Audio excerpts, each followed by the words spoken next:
Close your eyes for a minute, close your eyes for a second. I won't change my mind. Hi guys, welcome back to my channel. We're going to be recapping the Married at First Sight episode 2. Now this is season 11 and there is so much more to talk about. It seems as if producers have given us the perfect combination of drama, chaos. I don't know about happy ending, but here we go. First things first though, thank you so much to my latest subscribers. Thank you for coming on board the Posh Fam train. Go through my playlist, find what you like and stay locked in here. For my existing service, however, you know how we do. Thank you so much. I appreciate your support. Please stay on, like, comment, and share this channel with your friends. With that said, let's go into the commentary. That was episode 2 of the Married at First. So, Married at First Sight. Guys, if anything, just remember, it is not for love. It is for our entertainment. The contestants, I'm pretty sure by now they know it's 11 season in, they should know, right? Yes. Anyway, we check in with the newlyweds who are honeymooning in Fiji, Sarah and Tim. These two are not off to a good start. From the last night episode, we see it's being chaotic, from the best man from hell to his revelation that he just left the 6-year relationship in the last 6 months, and so he's just been giving red flag vibes. And well, it didn't get any better when they went to Fiji for the honeymoon, because for some reason Tim wanted her to relax. Now I'm not sure how that went down, but we do know this morning they woke up on different sides of their bed, guys. Yes. And no surprise there, Tim is realizing he may have made some type of mistake if he actually did realize. And we see Sarah going about her business. Well, Tim has decided to be a bigger person and try and resolve the issue. Well, for how long this will last, I don't know. But I would say they have decided to freeze the battleground, call truce on their issue, and just have fun in Fiji. Again, it's free vacation, guys. You have got nothing to do. Enjoy the fresh air, the sunlight, and the coconuts. They did hug it out, and we are moving on to the matchups for tonight's episode. Meet Lucinda, the quirky, spiritual Zen Namaste woman. She's 43-year-old. She's a married celebrant from New South Wales, being paired with Timothy, aka the Tinman. He is a business owner and 51 years old. Has a string of unsuccessful relationships. He didn't really delve into the nuances of his relationship, but more to the point where his last relationship was 5 years ago, and the end was as a result of the fact that he was non-committal. The girl he was with found someone better. Now it seems as if there's a little bit of, let's say a little bit, there's a lot of insecurity here regards to Tim. He calls himself ugly, hence the label the Tin Man, because he feels, or his friend feels, he's got no heart.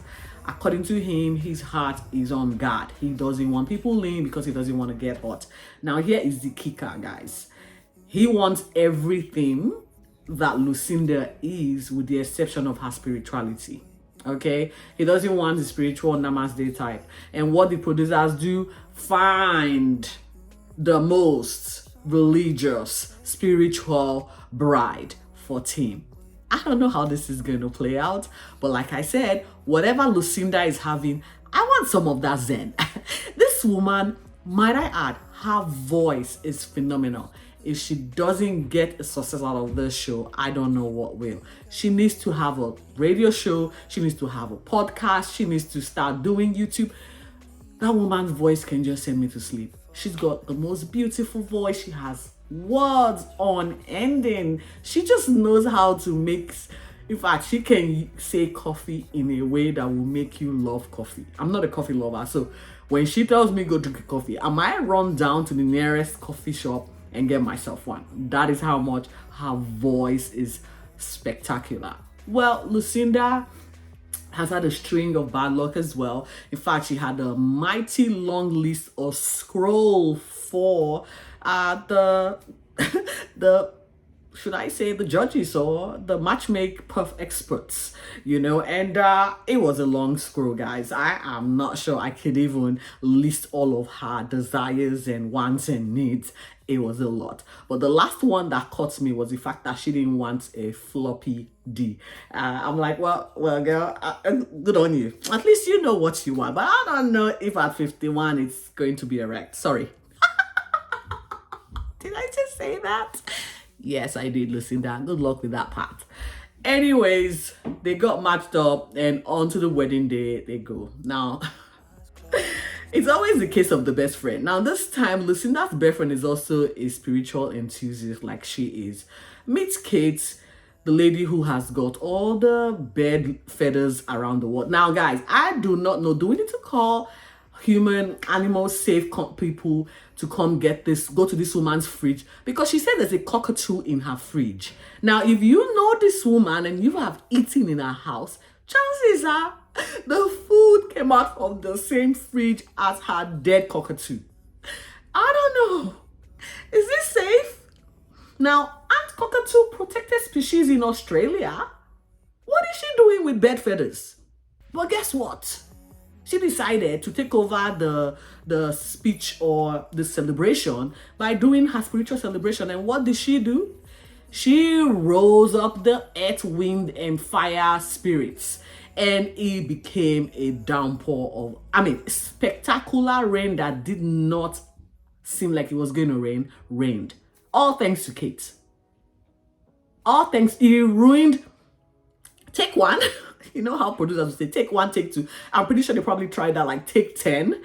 There was no stopping this particular weather moment.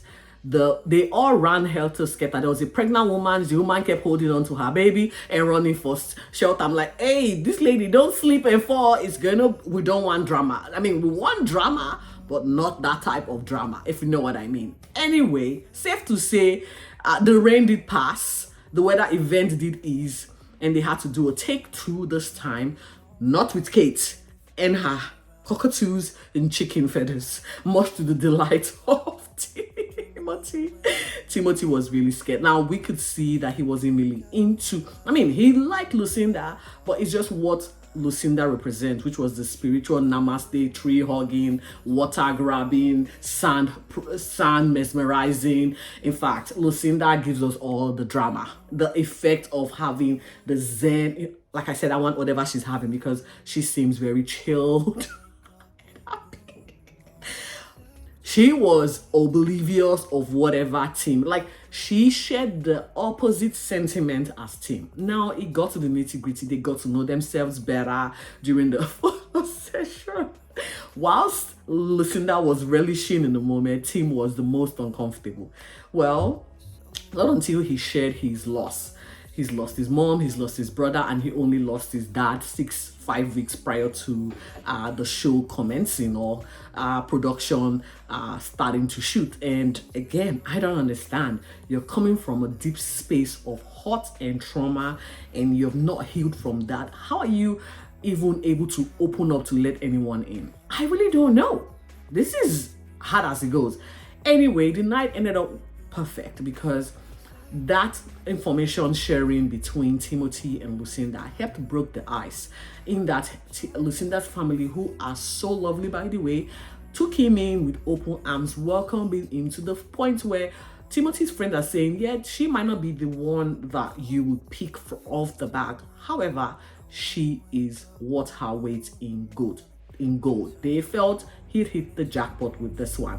I don't know how this is going to play out. Tinman, Timothy, you need to open up a little bit. You're 51 years old and single for a reason. And so maybe whatever you've been doing in the past, it hasn't really worked in your favor. And so you have decided to come on a reality show to make it better for yourself. Good luck. I don't know if it's going to even work for you. However, my fingers and my toes are crossed. Okay. Now we see them, have a fantastic time at the reception, and it was on to the honeymoon somewhere, I think in Philips or something island or somewhere, I'm sure somewhere in Australia. Again, good luck. We can't wait to see how their honeymoon unfolds. And over now to the second matchup, and that is with Tori and Jack. Now, I love Tori from the get-go. This woman seems like she's got it together, a control freak, successful, raised by an independent, strong single mom. I mean, I was loving Tori's vibe. Like, this girl, I want you around me just because, you know, you're very strong and independent and you are able to hold your own. She embodies all of what the vibe, everything that you say screams, I'm strong, independent, as well as kind and gracious. She embodies all of that. Tori seems to not be able to find man in the real world. Now, I am shocked. This beautiful, gorgeous girl is unable to find love. This is crisis. How? What is happening? Why are these ladies not able to find love in the real world? Why are they having to come on this experiment? I really don't know. That is literally set in a platform to trigger and accelerate chaos whilst trying to build you guys or make you guys perfect match. I don't know. Anyway, Tori is a control freak, and guess who she's matched up with? Jack. Jack seems like another douche, okay? He's a control freak. In fact, he's got OCD just like Tori. And I don't even know. Shouldn't opposite be attracting? Why the production think these two were going to work? Again, it beats my imagination how this works. What I do know, it's for our entertainment. Misery definitely loves company. Jack is a personal trainer. He's got a gym business, and according to him, he's a very sexual being. Always, guys, when you want to know how this is going to play out, it is essentially during their auditions, the questions that they ask them, how they represent themselves. Jack came across as a very sexual, healthy being, and what he's exploring, he is not shy to explore the sexual side. Tori is also a very sexual being. She is looking forward to a highly intense sexual experience. And so, you know what producers were going to do? Match up the exact opposite. And that's exactly how this is going to play out. Well, the wedding day came up, and it seems as if both family are meshed. They love themselves. It seemed, you know, beautiful people coming together. What could go wrong?